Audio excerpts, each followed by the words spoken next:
Hi, NerdHQ.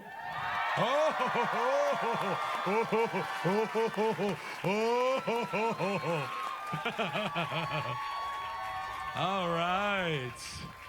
I assume this might be a standing room only panel. Who's excited for the first ever NerdHQ Walking Dead panel? This guy. Because this is standing room only, by the way, y'all collectively probably raised about $6,500 for Operation Smile, so give yourselves a round of applause. These guys have a hard out at a very particular time, so I'm going to stop talking and I'm going to bring that onto the stage. How's that sound? So without further ado, please welcome to the NerdHQ stage, Andrew Lincoln, Danai Gurira, Stephen Young, Lauren Cohen, and Norman Reedus.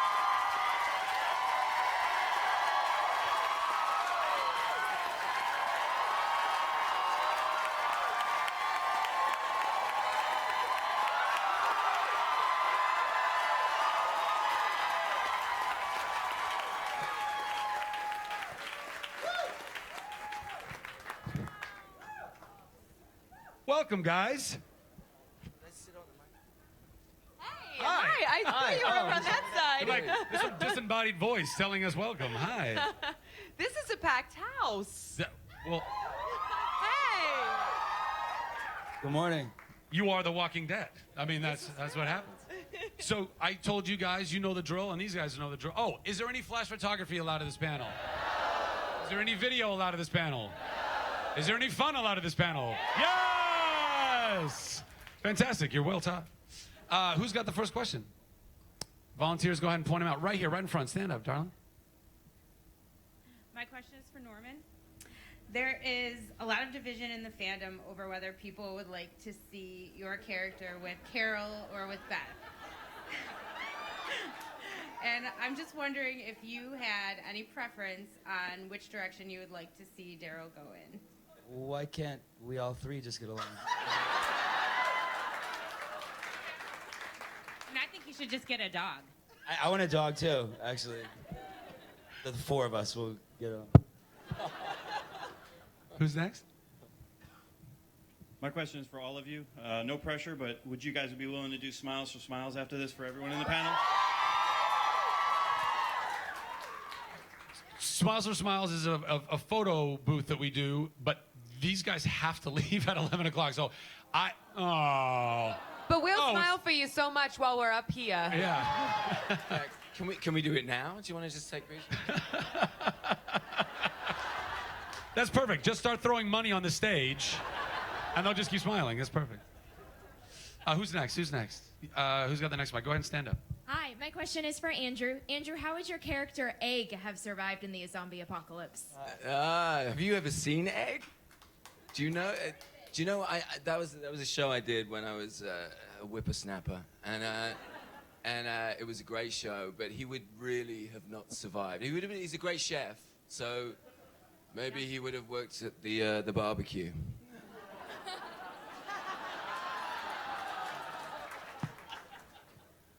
Who's next? Oh, hi. First of all, I wanted to thank Zach because on February 27th, I tweeted him and asked if we could have a Norman Reedus panel, and he retweeted it, and now we have a Walking Dead panel, so thank you so much. That's all these guys. You thank them. They all decided to spend their time with us. So my name is Micah, and I know that Steven comes from a comedic background, and there's been a campaign for Norman to host SNL. So my question to each and every one of you is, would you be open to doing a hosting stint at SNL, and how would you handle comedy given that The Walking Dead is such an intense, dramatic show? We're on a drama? I I would love to. I'm just so nervous because there's so many heroes there and a lot of people I admire. I just wouldn't want to F it up. So, I don't know. Well, I doubt that I'll be asked on SNL anytime soon, but that'd be awesome. Come on. That's my campaign. I'm trying to I'm trying to. Yeah. I would love to do it, but like Steven said, that I would be so nervous because I love that show. Did you see that little skit that they did of us? Did you see that? That was hysterical. And Bill Hader, he was trying to be Daryl. It was so hysterical. Yeah, I would love to, but I like you. I'd be peeing in my pants. We're actually a very comedic cast, I think. I think, like, when the cameras aren't rolling, we're all very goofy. I've had my biggest laughs of my life from these folk. So I don't think there's anything that'll hinder anybody from doing a good job on that show. They're very goofy, everybody. I just think Christopher Walken was the best ever, don't you think? Cowbell. Lauren? Me? Oh, yeah, I'd love to do it. Sure. I'm doing it next Saturday. Psych. Who's got the next question? Right over. If a volunteer is pointing at you like this, that means you're the next question. You, sir, go ahead. My question is for Andrew. Without any spoilers, do you think, given that Carol has taken care of Judith and is reconciled with Tyrese, do you think that makes it an easy decision to fully accept her as part of the group again? Yeah. Without spoilers. Is that a spoiler? That's not a spoiler. That's a very reasonable suggestion. It's wrong, but yeah. Next question. Hey guys, how are you? Good morning. Right down here in front. Hey, so if I say, hi, I'm Tara, can I say I met you guys now? Hi, Tara. Hi, Tara. Meet you. Thank you so much for being here. I think I can speak for everybody that we are all over the moon. So thank you for taking the time, first of all. And then my question is there a personality trait that you did not possess before taking on your current roles that you have now begun to adopt as I have a one. result of your time? I say, like coming from New York, if you stop like at a deli or something, and they go, "How's your day?" You're like, "Oh, just give me a coffee. Like I don't want to talk to you. You know, you're like, I don't want to make friends right now." But in Georgia, if you stop for a coffee, "How's your day?" Like they'll talk to you forever. So I'm a talker now, but and also I say yes, ma'am, and yes, sir all the time. Like Yeah, that's me too. I say. Yeah. I definitely say y'all. Yeah, I just say y'all. I think Norman set the craziest precedent for all of us. So like, whenever there's a camera, my finger just comes up. And then like it'd be like my mom's like, "Hey, let's take a family photo." I'm like, "Oh shit!" Like never mind. It's just reflex now because of this dude. So I've some accidents.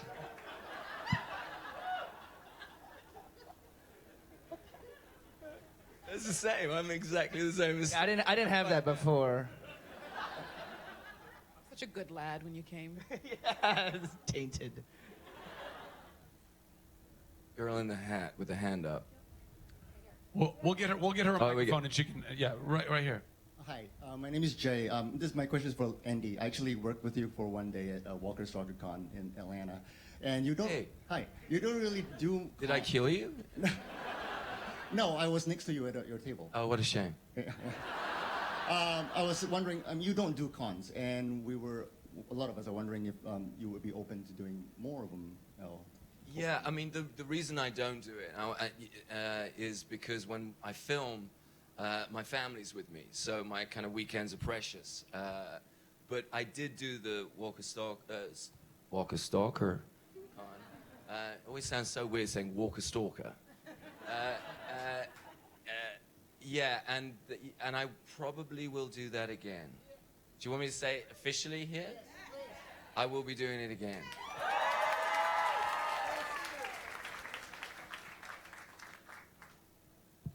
Stand up if you got the next question. Right over there. Hi, Norman. I made a drawing for your fan art book over here. Oh, over to the right. Over to the right. Oh, hi. Hey, I made a drawing for your fan art book, and I just wanted to ask the cast, What is your most memorable piece of fan art or fan tribute? There's a bunch. I get a lot of my cat. My cat's like famous. It's really weird. Wow. I got this really cool painting that had all the Nashville stars from a painter in Nashville, and it had like Willie Nelson and all these different Nashville stars on it, which is pretty cool. And they were all zombies. That was cool. And then also when Obama won the presidency, I have this one guy did a painting, but he gave me the original sketch art. And Andy's Obama. I'm Biden. It's very, very strange. Biden with no sleeves looks really wrong. And that was pretty cool. I got this really strange, it was cool though. It was from this episode where, like in season 3, she carved bitergram, as Merle called it, where she used bits of a zombie to tell him to go back and not chase after her anymore, after which he did chase after her and she took out a bunch of his men. And so someone made a little Zen garden for me out of it. Like, literally, it was like a box, like it looked like I sent it to Gimple because he wrote that episode, and I sent a picture of it. He was like, "What is that?" Then I was like, "You have to really look." And then if you really look, it looks like a little garden, a little green, but then it actually is like biter parts saying "go back." And the lady was like, "I started to go a little crazy because I had to stare at that for so long to get it right," but it was very cool. I got an Andy Ninja. I went to Japan. I had an amazing trip to Japan, and I got this little thing. I didn't know what it was, and it was a tiny little ninja with my face on it. So cool. I got a proposal from a 6-year-old. That was my most memorable. That was at a convention in Boston, and he came up, and he was actually dressed as Daryl Dixon, to help his chances. And he came up, and he was very composed, and he had a really carefully drawn crayon picture of me, and it said on the back, it said "turn over," and on the back it said "will you?" And then he got down on one knee and marry me. It was one of the most. Yes, very smart kid. I said yes. You guys get cool things. You guys get like nice things. Did you say memorable? I got a porn with my face superimposed on it.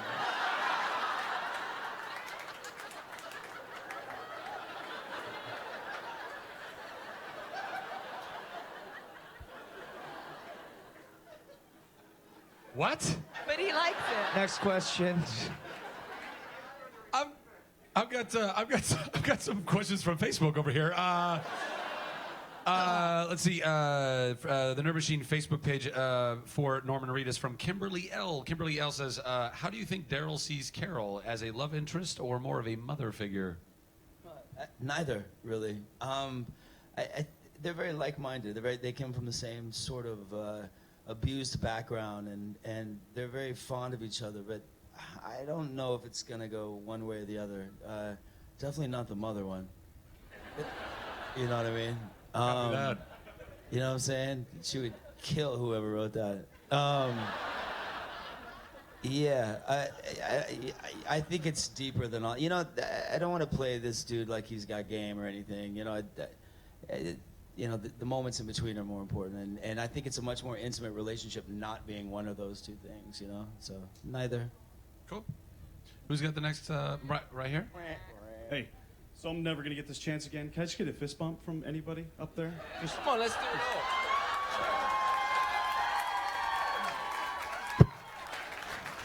I need a tissue. What? Okay, so loved you as Vivian Volkov. Awesome. Boondocks. What else is there to say? So after something like what happened in the last episode, what's the transition like going from some of those really intense scenes to back to your trailer where people are telling jokes and having a good time? Like, how do you just get out of that when you take someone's? When we shot that scene, the love bite scene you were talking about? You could call it that. Yeah, that was at 4:00 in the morning, and I had to bite raw chicken out of somebody's neck that I just met. and he was terrified of me, this man. I had a mouthful of blood, and then I had to gut a man with a knife, and he spat blood directly in my eyes. And even Norman came up to me at the end of it and just said, "You look crazy, man. You look really crazy." Like this. And at one point, Scary crazy. Scary crazy. Yeah, it was and weird. then Donna, the makeup lady, came up to me, and I was like, "I'm fine. I'm fine." Kind of pouring out of my eyes, and I was like, "Fine. Let's do it again," like this. And then I don't remember much after that. Thank you. It's a pleasure. Well, the beauty of Andy, though, is that he goes to those really dark places so beautifully, and of course embodies them so beautifully. But he always retains his manners. He's always so pleasant. at the Thank you same very time. much for the. Yeah, get away with me, but thank you. Who's got the next one? Volunteers, point them out. Right here. Hey guys, love the show. I had a question for you. If you could have anybody guest star in the show with you guys, who would it be? Slash.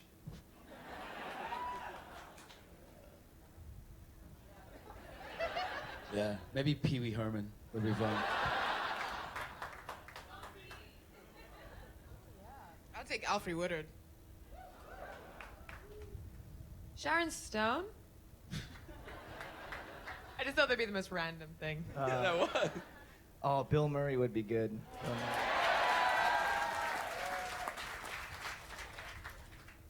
Next question. Volunteers, help us just point them out. There you go, sir. Hey guys, thanks for taking the time out of your schedule to Look at walk. that! Ah, and he's dead. This guy kind of touched on it, but who's been your favorite person that's been on the show with you, famous or anybody that's had a cameo? Too hard. Yeah. The whole of the Jonas Brothers, but nobody knows it was them. It wasn't really. I'd say every single person that kind of graces our show has a really lasting impact, and I think that's really the beauty of it all. I miss the old school gang quite a bit. You know what? We're so lucky this Comic-Con because the incredible actors Sarah Wayne Callies, who played my wife, and John Bernthal are here. You know, Anne Rooker. Everybody's here. It's this amazing party, and you know I miss those guys because they were the originals. They were the kind of original DNA of the show. Jeff I DeMond, said it. Lori Holden. Yeah. Holden, yeah, man. I miss Holden so much. Is she here? Is Dumb and Dumber Is here? Dumb and Dumber? Should I want to see that. I can't wait to see because she is funny. You think Steven's funny? Holden, she's really funny. She's amazing. I have to give a little shout out to the stunt zombies. I do love the stunt zombies. They do an amazing job, and they allow us to do really cool stuff, and they go all the way for us. And I mean, like the time when he had to like hit one with the car when we're coming after the herd, and we're just like driving, and he's hitting on my side of the car, and I'm like, oh my God, we're killing him! But like he'd get up and do it again. It was like, my God, these guys are amazing. So just wanted to give We them beat some the love. crap out of them. Yeah, and we constantly step on them. Yeah. Yeah, but Norman, you beat the crap out of everybody that joins the show. It's a rites of passage, right? Leave me alone. I'm fine. Who's got the next one? Hi, my name is Ashlyn. Some of the most pivotal moments in the show are on the season finales. So I just wanted to know if you have a favorite season finale or mid-season finale. I think the most memorable mid-season for me was when Herschel died. Yeah, that still is with all of us a lot. I feel like that just happened.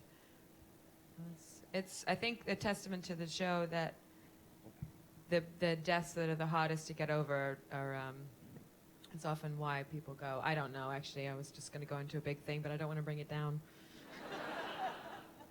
I think the Sophia mid-season finale was really intense as well. That was every answer we give is going to be. There's the one where we have the maypole at the end and everybody's saying. No, that hasn't happened yet. Spoiler. What's your guys' favorite? Sophia. Yeah, that was pretty shocking. Those are the only two we mentioned, and that's the one. Way to be original. They don't watch the show, actually. The Sophia one and then the Herschel one. Yeah, and the maypole. Yeah, that one.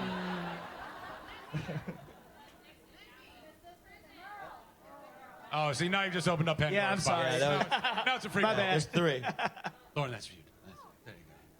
I'm just your local barista now, apparently. That's what's up. Who's got the next question? Barista. Right over here. Yes, sir, on the left. Hi, my name is Jason, and this is for Rick. If Carl were to... I think that's you. Yeah. It's just pretend. Hey, Jason. If Carl were to get bitten, would you shoot him, or how would you handle it? What's wrong with you? Shoot him.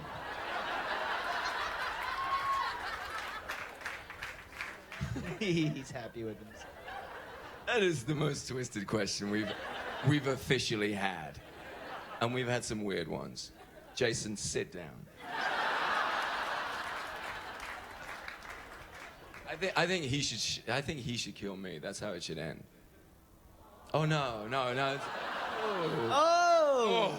Give me a coffee.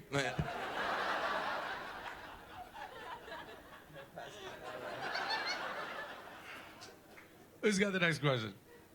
Right here in front of you. Morning. I just want to say how excited I am to see Kung Fu Grip Rick back. I'm excited for the next season. Got to see the upcoming trailer in Hall H yesterday, was really exciting. So I want to thank you guys. My question is for the whole panel. At the end of the day, do you guys feel like you're more taxed by the physical stuff, or is it the emotional things that really take a long time for you guys to come down from? Sometimes the emotional stuff is a really good release because you have to build up so much tension to be in the physical place we offer the show that when you get to, like, Andy does, like, scream or, like, Maggie does cry, it's really kind of, it all just seems to balance out, you know? I think that's why we're such goofs outside of everything, because that's the only thing that isn't in the show.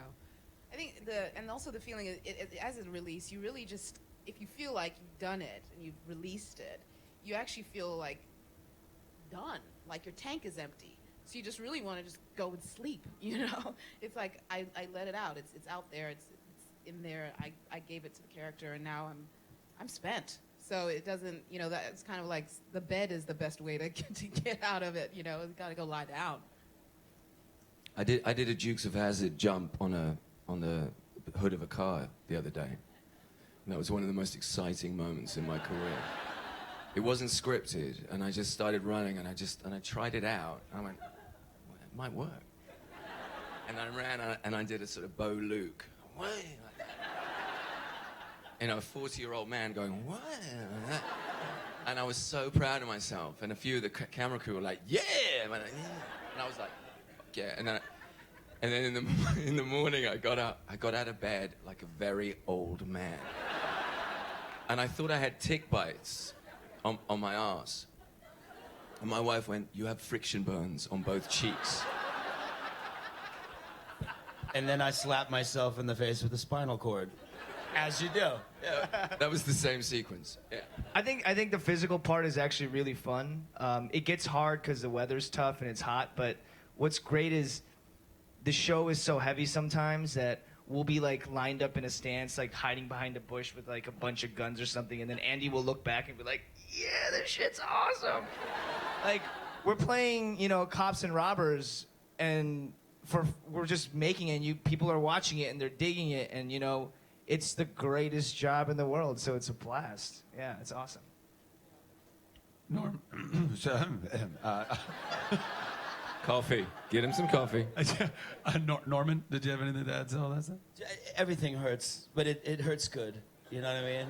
I remember stabbing Merle in the face. I was like, I read that script and I was like, oh, this day's gonna suck on so many levels. But it is really hot there. And I mean, my first day ever on the show, Andy sticks a gun in my face, and Bernthal, John, puts me in a headlock and tackles me at Whiplash. My second morning ever on this show, I couldn't lift my head off my pillow. And it's You should have thrown 8 squirrels at us. that was a weird day. They're all weird days. Oh my God. Every day is weird. And every day is painful. But we get to be so messy on the show. I mean, you guys see it. Like, we're filthy, we're sweaty, and that's all real. And we get to be that way in our spirit, too. And that's I just don't know if that there's ever been a job or will be a job that feels quite so free like that. So You just have a filthy spirit. Is that what you're saying? Not what I meant. Okay, I'm kidding. Hi, all. Who's got the next one? Right over here on the left. Hi, guys. Hello. You're all amazing, but I have to give extra love to Denai. I love Michonne so much. Thank you. They could have not cast a better actress for that role. So my question is specifically for you, but please, everyone answer it. Is there anyone from geek culture, whether it's books, movies, comics, a specific character that you would love to play? I think I'm playing her, you know? And thank you so much. I love this character. I love that she's in a world that it feels almost, it isn't real, but it feels real because it feels like a war zone. And that's what really attracted me to the show when I watched these guys. And, as I was researching, as I was auditioning, and I watched the world these guys had created, and it just felt gritty and real and like a war zone, and true humanity was clashing. And the stuff these guys are talking about, it's like I could feel it before I got to anywhere near the job, that this was something really, really special, and these actors were doing something you don't see often, which was creating something very visceral and very human in a world that, came out of what one would traditionally call a comic book. But I love what Kirkman created. He created this chick with dreadlocks and a sword who's very real, and who's, just it was complicated and getting through the world in a way that, it sometimes is a little tricky and sometimes makes perfect sense, but she's just a really interesting chick. And so I love it. I love being able to do it with people who are this astounding, because stepping into this world, it was already built, and I just got to be that new chick who came in and got to be a part of this. So I really think I get to do it every day. I get to work with these guys. I get to do the role I would love to do. So thank you. Hi. Hi, up here. Up here. To your right. To your right. Apparently, no one wants to know what any of you guys would like to play. That's fine. That's fine. That's totally fine. I'll answer real quick. I really want. I've always loved Beast Boy. That'd be fun. And Spider-Man. Everybody wants to be Spider-Man. Hi, I'm Christy, and I adore all of you, especially you, Norman. I want to call me. You got it. I wanted to ask you guys a little more about pranks on the show. I think a lot of us know about the prank Andy did to Norman and Norman did to Andy, and also Norman mooning Andy when he's coming down off the house. So are there any How do you know about that? I pay attention. Are there any others you guys can tell us about, some of the pranks behind the scenes? Well, Stephen moons us all when we get to work every day. It's soft. Do we prank each other that much? There was there was Slash came What on row? set last week, and it was so amazing just to have Slash on set. And it's amazing how much he looks like Slash. It's astonishing. And we were supposed to do this sequence and all the rest of it. And at the end of the sequence, I was kind of messing around with my lines, and I have to say, "Put your guns on the floor." And I wanted to say, "Put your guns and roses on the floor." For one take. And I said it, I whispered it to Norman. I said, "No, do you think I should do this?" And he was like, "What? Yeah." And this is the problem with our show, is that we were so kind of pumped, and then we had to hustle the scene because we were running out of time and the rain was coming and blah blah blah. So I didn't do it, and that's the thing that's we don't get outtakes because we got so sort of the margin of time to sort of go, that's a cool idea. It means you don't get a close up. So I was like, well, do I get the gag or do we want the show to be great? And I went for the gag. You'll be glad to know. So you'll be seeing that in episode. Hey, spoiler! We have another question from Facebook. Aria M wants to know if the zombie apocalypse really happened, where would you go to ride it out and why?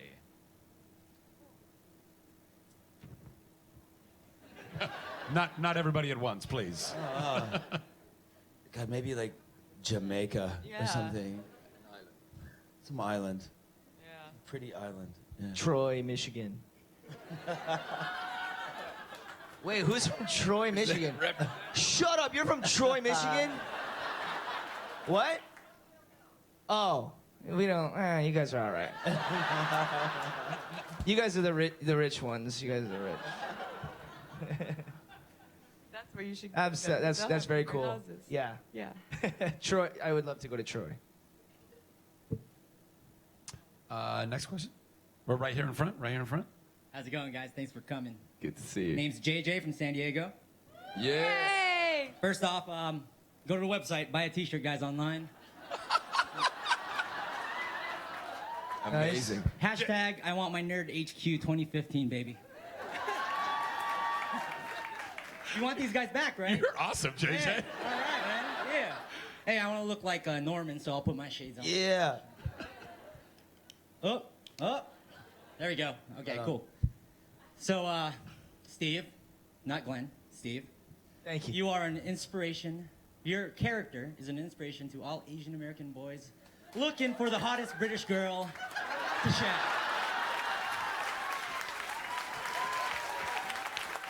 Now, here's to some hanky-panky, besides you guys. Anybody? Right here, these two? Calm down, JJ. Calm down. How much time does he get with his microphone? Here's my question. Here's my question. Can you say eye to eye the last verse, last words of last season, eye to eye, explicitly, not the AMC cop-out? Is this streaming live?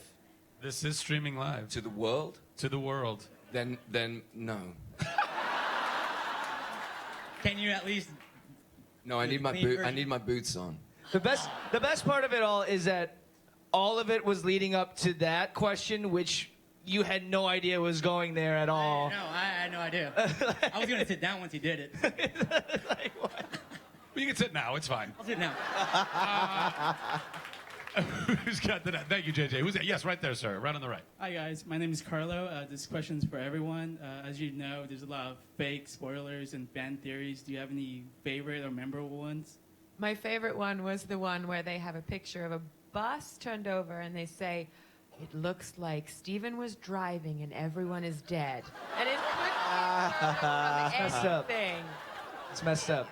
The bus is not even related to anybody on this stage right now. It's like, So messed up. but they are comedy gold. Like the spoiler things, they just, and then there will be excerpts from scripts and they're full of spelling errors, which I just can't stand. And then It's messed up. Who's next? Hello.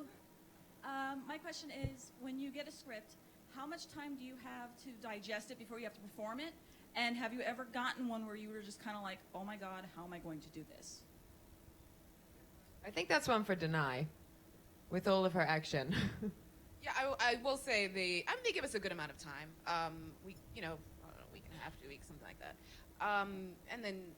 But I will say the one which Mr. Kirkman wrote, which was episode 8 of, this one I always note is the episode 8 of season 3, which was where Michonne goes up against the governor in his little man cave of madness.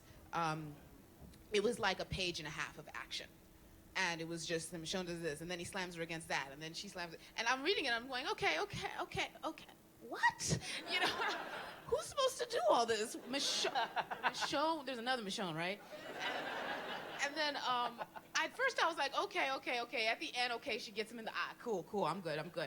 And then we started to actually rehearse it and start to do it, and I was like, I'm getting my ass beat.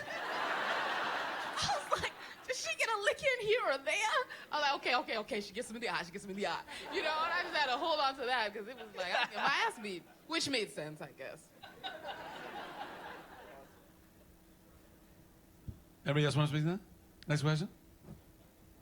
Next, right up the top. At the end of the series, would you guys like to see the world get infected or the world get saved? Saved. You Jeez. cynic. He's like 13 or is already jaded. It's over. It's over. I've peaked. Well, a third of his life, like Chandler, has been on our show. Yeah, so that's it's, true. yeah. What do you want to see? You. I don't know. I don't care. Either way, it'd be cool. I think you should show run next season. Is that Scott Gimple over there? That's awesome. Who's the next one? Right up top here on the left. Hi, my name is Nadia. My question is, what is the grossest or most revolting scene you've ever shot? I like the one where Andy and I were The gut bag? The gut bag. Yeah, cutting open the zombie, trying to find the remains of Sophia inside, because we cut that for a long time, and then there was a tube inside of it that blew hot, stinky air in our face, and it kind of went. It was insane. Yeah, it was. You know, to me, nothing beats episode 2, season 1. I was gonna say guts. I remember, we were there. We're just like, what the hell are we doing? Yeah, it felt so wrong. There's like a foot But on so my right. leg, on my arm. There's like a foot, like intestines. Yeah.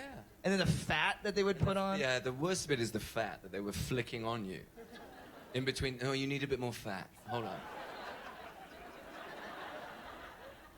I liked painting the signs, actually. Gutting the walker, making the blood signs. Glenn, go to Terminus. That was good. That was That's messy. gnarly. By the end of that episode, that was the bloodiest. For Maggie, that was the bloodiest. Yeah, it's always guts related. I mean, when I cut a zombie open when I'm fighting Merle, and he had to all his guts had to land on me, and then I had to wear the guts for 3 episodes. I remember that day. Yeah. You were a curmudgeon that day. Yeah, I was. Because we didn't get the cut, the director was like, we didn't get the cut in the right time, so change clothes, we'll do it again. And I was like, really? De-gut and re-gut, 2-3 times, and then wear it for 3 episodes. Yeah, that's how I met Rick. That's when we met. That's when we met. Just covered in guts. Who's got the next one? Hey guys. Right here on the left. I was wondering if working in this genre has opened up any new interests for you. Murder?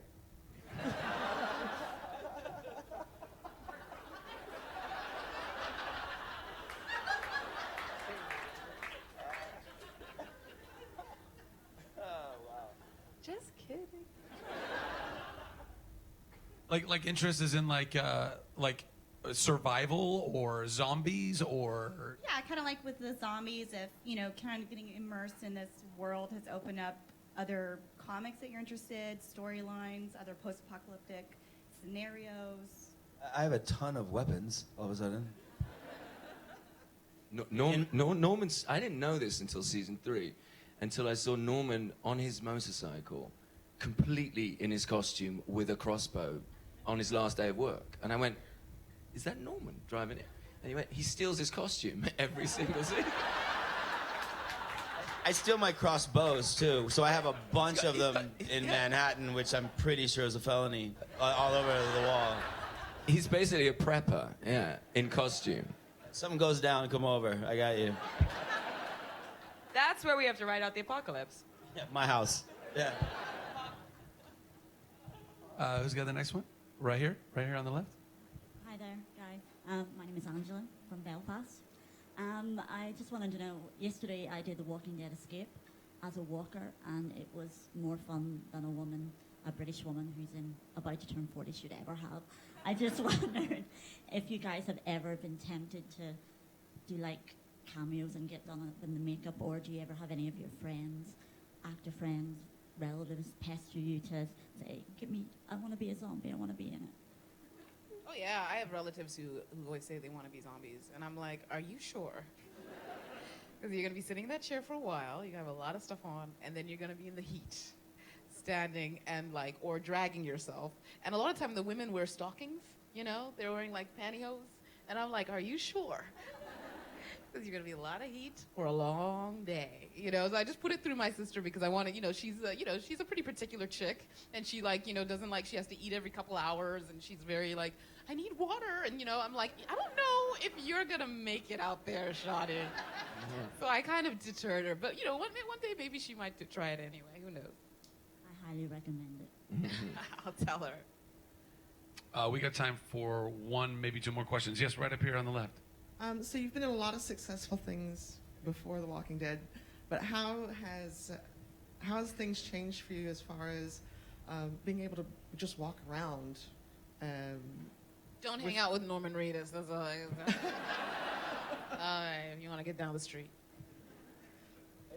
I think it's different for all of us. It's changed dramatically, I think. But it's 99.9% awesome. So we don't freak out about it, and you guys are our people. We love all the attention. Yeah, if it's focused that way, it's fun. Yeah, and the fans they're very respectful. It's never been anything weird. It's always just love, So who doesn't want some of that? My claim to fame before this was the 1999 Troy High School Orchestra Last Chair.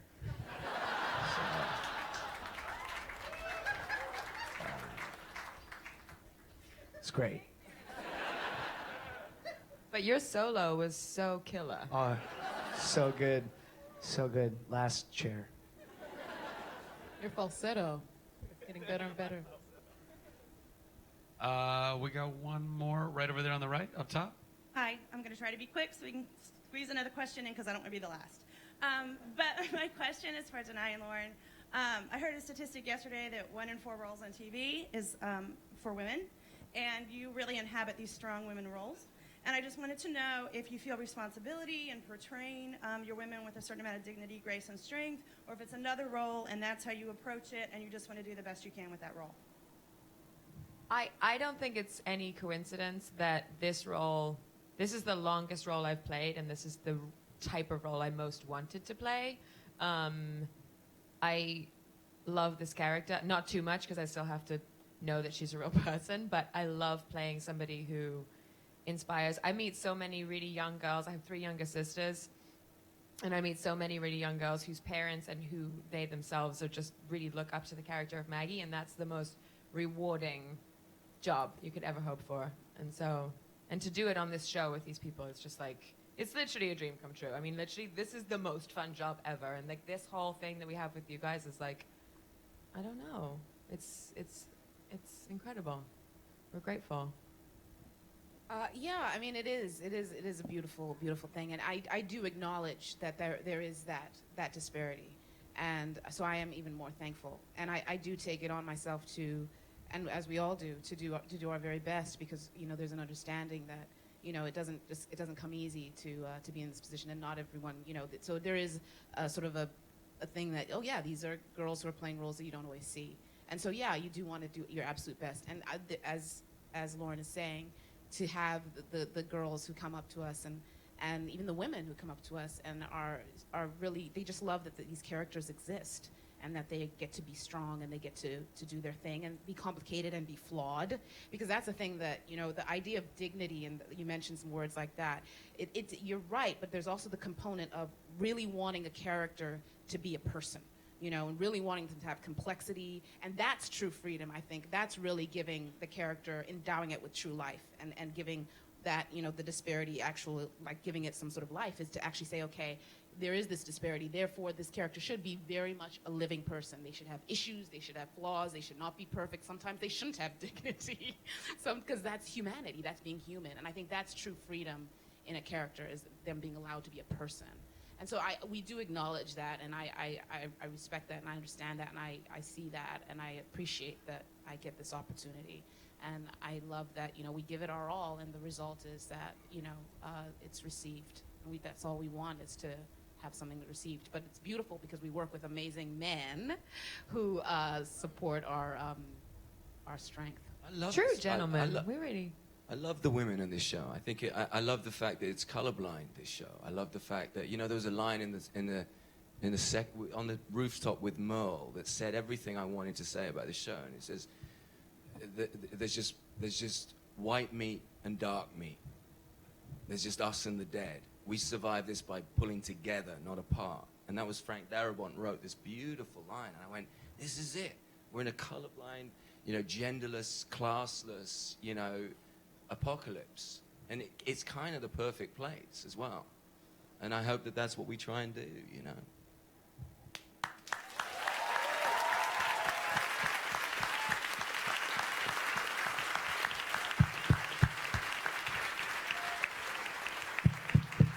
Ladies and gentlemen, I hate to be the bearer of bad news and make yours the last question because you clearly didn't want it.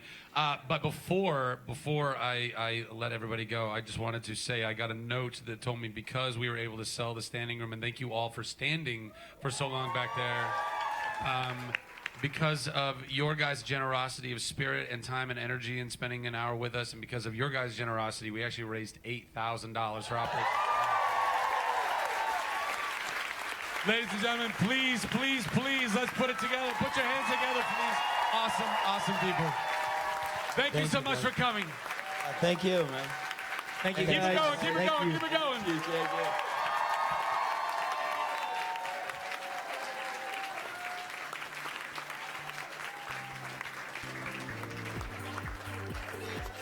Oh, keep it going, keep it going.